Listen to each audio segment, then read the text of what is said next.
I'm so excited, guys. We are talking to the man to talk to on the Originals carpet today. It's Michael Narducci. Hello, how you doing? I'm so glad that I get to talk to you because I've got to pick your brain about everything going on right now. Let's do it. Let's start with this time jump. What's happening there? How did that decision get made? Is it because we were doing that on Vampire Diaries and we were bringing it over to this show? No, I didn't know what they were going to do on the Vampire Diaries, but we knew that we wanted to have a time jump for two reasons. I think one, to make the aftermath of season 3 really have some stakes. You know, it's not just Klaus got Tunde bladed and he woke up the next Thursday. You know, it's not that they did this incredible sleeping spell, which for Freya lasted for 100 years, you know, and then they woke up next week. We have to have a little bit of time go by. And I think it was important to imply that Hope has now grown up a little bit. She's 7 years old. She has a fantastic relationship with her mom. They have largely been on the run for all of this time because Klaus's enemies, think about it, half of the reason why Klaus's enemies hate Klaus so much is because he destroyed their loved ones. So now all these people want revenge against Klaus. He's suffering in New Orleans, but they can make him suffer worse by killing his child, by killing Haley, you know. So she's got to keep a low profile while trying to find the ingredients and the means of bringing back Elijah and Cole and Rebecca and Freya. So, you know, she's living this kind of Sarah Connor lifestyle of being on the road, staying low profile, and trying to get her job done while also being a good mom. So, you know, it's been a really difficult time for her, but she's, you know, an awesome character who's managed to figure things out. And I think when we meet them, we're going to be very happy when we see what's going on with those characters. Are we going to be able to see what happened in that 5-year period, what you just described with Haley and Hope and all the triumphs and tribulations of their journey, or are we just going to pick up and not flash back?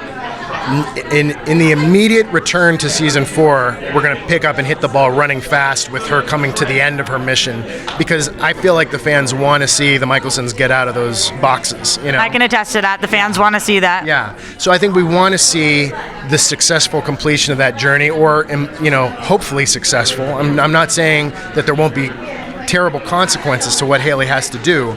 But I will say that, you know, along the way, we're going to talk about and imply and perhaps show through flashback what that journey was like for Haley, because it is kind of a testament to her character that she managed to survive, and that her daughter has turned out as good a person as she has, given what she had to go through.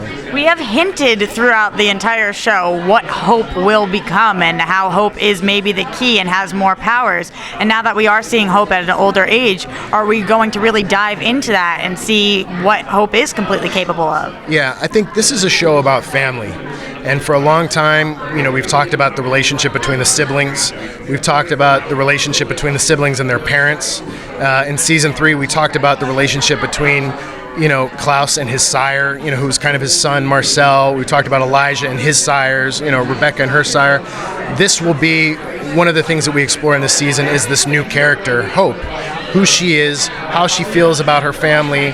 What is it like when she learns some of the terrible things that her family has done, and how will she feel about that, and how will she want, you know, to kind of appeal to her family that she doesn't want them to do these terrible things anymore. You know, I think she is, you know, the perfectly named person. You know, she is someone who's going to force all the Michelsons to realize it was one thing to be murderous and savage and do all these terrible things.